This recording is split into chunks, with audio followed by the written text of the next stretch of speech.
In this video we're going to talk about the variety of ways that you can attach headbands and fixings etc. to hats so they stay on the heads. So first of all I'm going to talk about headbands. I'm also going to talk about elastic, combs and various other things.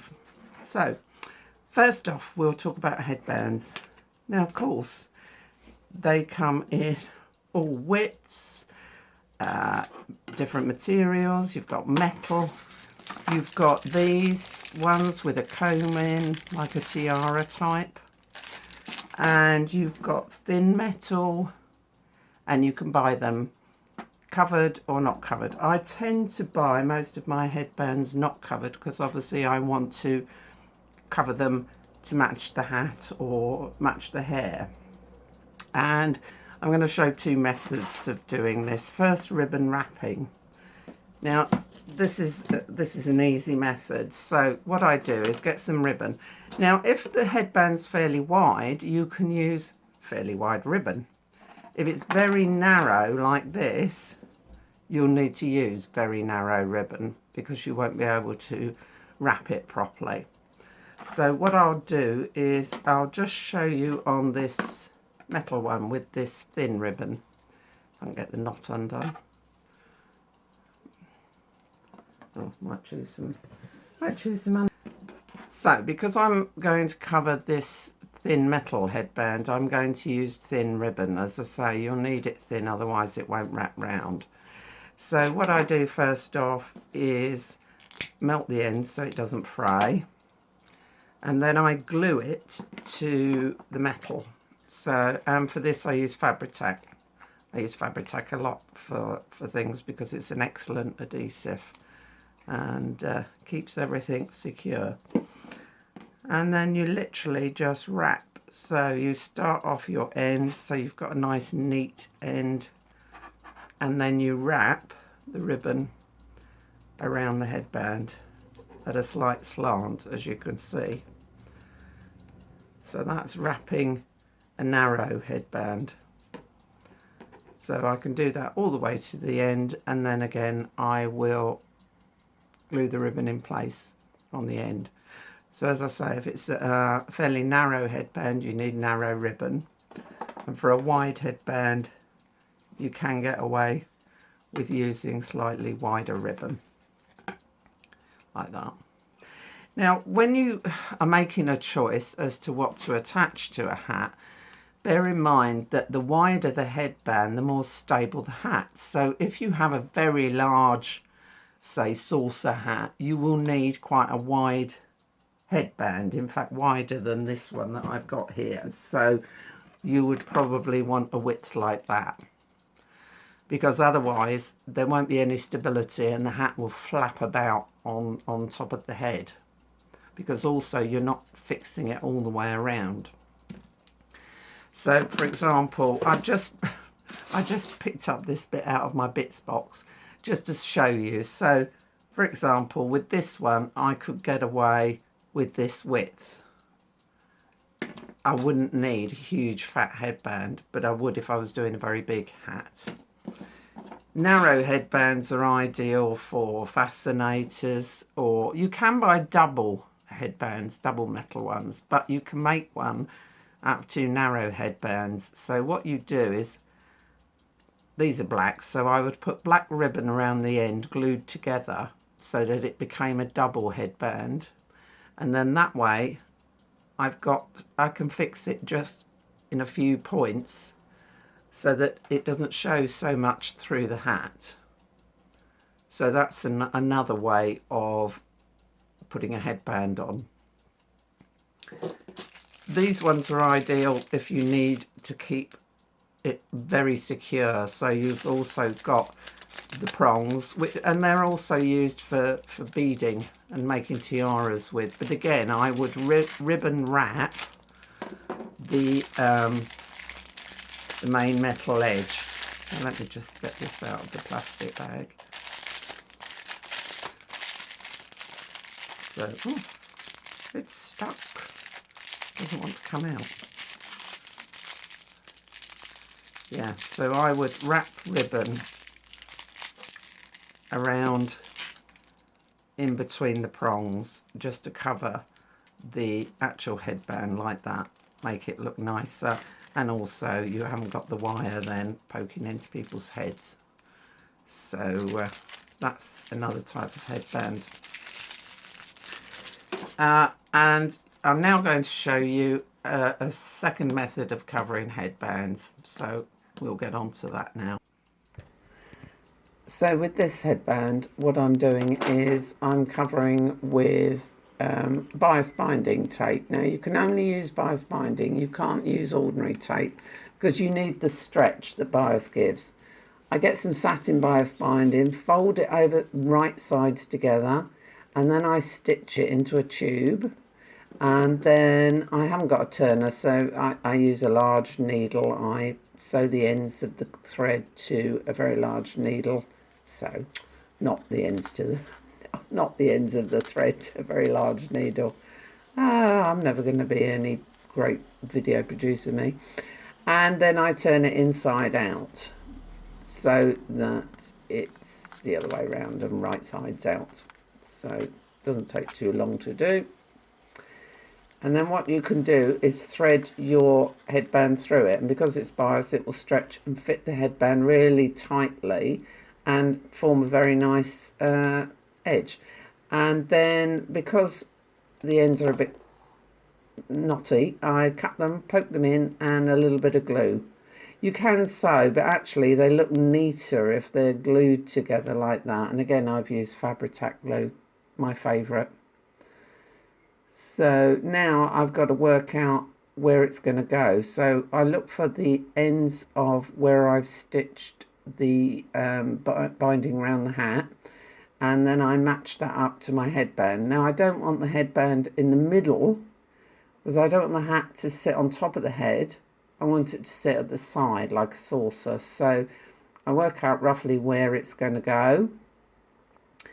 And then I've already partly made the decoration for the top, so, and that's stitched together with extra strong thread. And I'm now going to stitch that through the hat and then round the headband.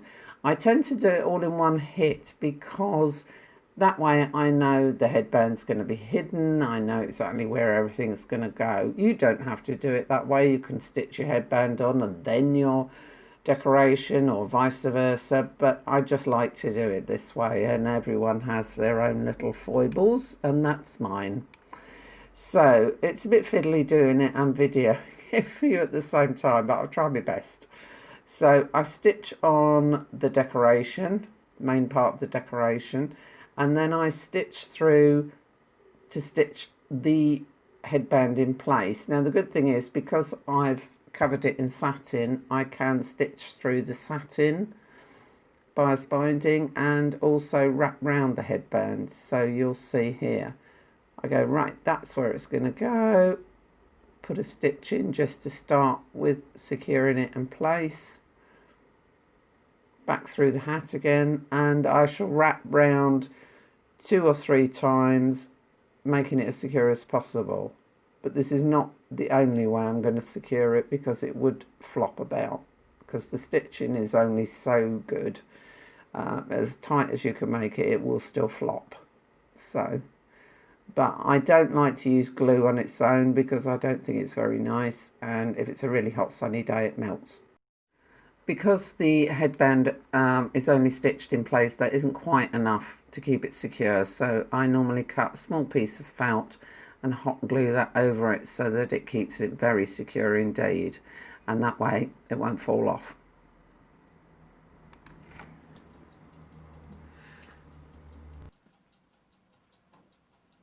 You can also make your own wireframe headbands. Now these are ideal if you want a minimal parts of the headband, if you really don't want to see very much of it at all. So this is just wire bent into shape for a headband, and this could be fixed at the top, but you could do it the other way. You don't have to fix it there, so you could bend it so that it was like that, and then fix both sides together, and then you've got a headband that shape. So that comes in really handy for things where you don't want to see the headband very much. Now obviously this is white, but you can paint it another colour. It doesn't have to be white. And obviously you get black covered wire, but this is millinery wire. But you can paint that to another colour if you want to tone it into someone's hair or something like that. So that's another way of fixing headbands to hats. Now combs. Combs again come in all sorts of varieties. Metal, plastic, small metal, flat ones. Now the thing about a comb is it should go backwards into the hair, not forwards. So for example, if this was a fascinator, it would be stitched there so that it slides into the hair towards the back of the head, because that way it will stay in. These ones are quite nice because they have a ridge, so you can stitch easily over that. And again, if you want it to look particularly nice, you can cover the end with ribbon, like that. So, and also it gives you another way of stitching it, particularly good on the metal ones, because again, it's not brilliant there without anything to stitch to, just the metal. So again, you can cover that and use it like that.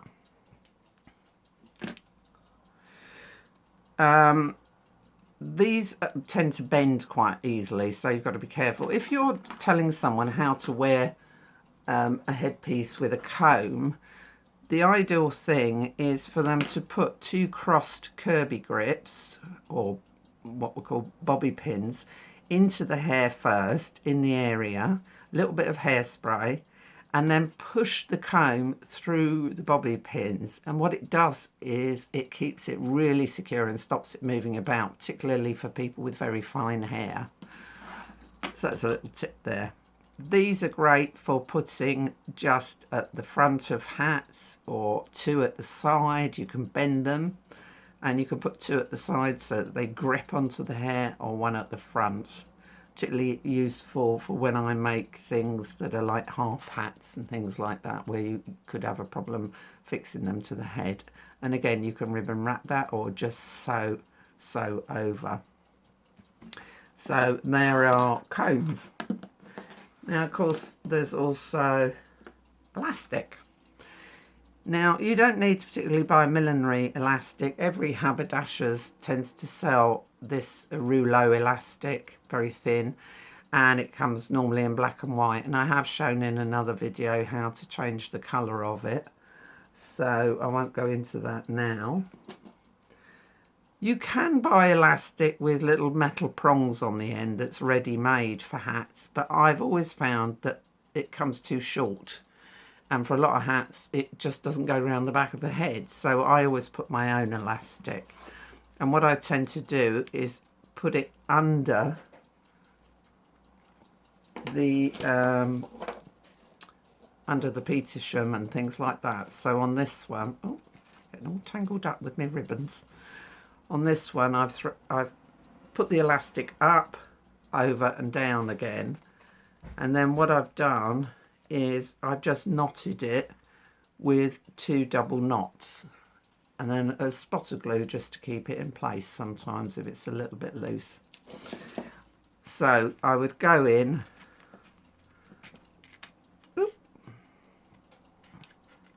like this, like that, through the other side. Now sometimes what I do is just do loops on the inside of hats, because a little loop like that is ideal again for putting Kirby grips or bobby pins into, and you can just knot the elastic at this end. Now if you're knotting elastic, always do an overhand and then an underhand knot. So underhand and then overhand, and that way that knot will not come undone, and so your elastic will stay in place. So let me just So there we have. So you can do little knots of elastic, little loops rather, like that, and put them inside the hat for bobby pins. This elastic comes in really handy, and it is bridle button elastic, and it's got lots and lots of loops of elastic. Now I use this sometimes when I make fascinators that perhaps could go on the head that way or that way or that way, and you think, well, where do I fix the headband to, because it's got various ways of being worn. So what I do is I sew bridle elastic all the way around the inside of the hat like that, and then a metal headband will go through the elastic loops either side, and you can position the headband in various ways so that in effect you can have it any which way you like on the hat. And also, again, this comes in handy if you just want to put it in and have bobby pins, etc., into the elastic loops. So that comes in handy. And again, you can tea dye it. It comes normally in black or white, but sometimes you can get coloured button bridle elastic. So it works really well on the inside of fascinators. Now there are other various ways of fixing hats, and one of the classic ways, especially in the 40s or 50s, was to have a bandeau back. So what it does is it balances the hat. When toy tilt hats were really in vogue, they'd be very small, wouldn't go onto the head properly. So you've got to balance that. So you would put a bandeau at the back, and that will balance the hat. Now, it doesn't have to, this is felt obviously because the hat is felt, but you don't have to use felt. You can use Petersham, you can use fabric, you can plait fabric, make it quite elaborate if you want as part of the design of the hat. So that's a little bit about fixing hats to heads, and I hope it's helpful, and I look forward to speaking to you soon.